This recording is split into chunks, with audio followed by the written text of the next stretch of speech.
1,000-character message twice, but he didn't follow the correct procedure to set up his Lorenz machine for the second transmission. English mathematician Bill Tutt spotted a pattern, and with this information, the Bletchley team was able to work out the complete logical structure of the Lorenz. But deciphering each message was labor-intensive, taking 4 to 6 weeks. Too long for those on the front lines. Bletchley Codebreakers rushed to make improvements. Max Newman's team automated parts of the process to cut code-breaking time. Tommy Flowers replaced one of the paper tapes with electronics so that possible decryptions could be tried at a rate of 5,000 characters per second.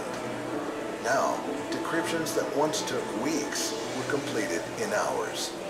The first machine went into service in the early part of December 1943 and was codenamed Colossus by Bletchley Park because it was the largest machine that they'd had to operate up to then. Suddenly, an enormous amount of information became decrypted and available, and by D-Day, it was almost an open book on the intentions of the German High Command.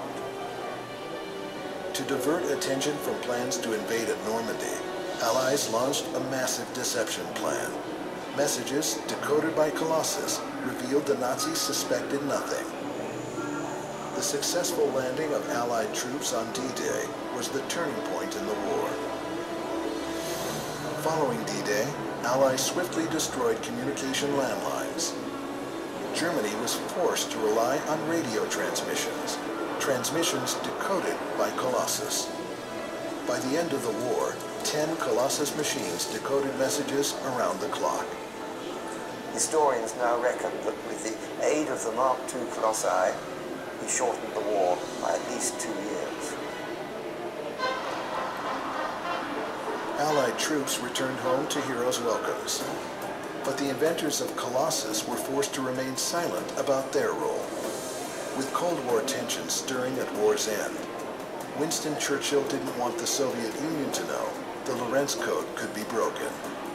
He ordered that the Colossus machines be destroyed, leaving pieces no bigger than a man's hand. Tommy Flowers himself burned the documentation.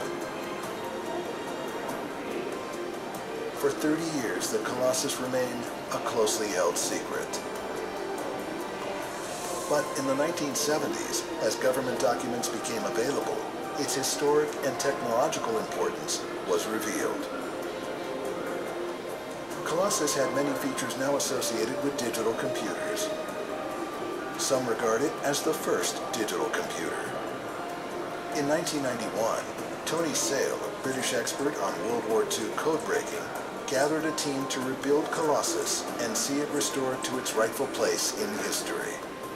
All I had initially to go on were 8 black and white photographs taken in 1945 and 10 fragments of circuit diagram, kept illegally by engineers, as engineers always do.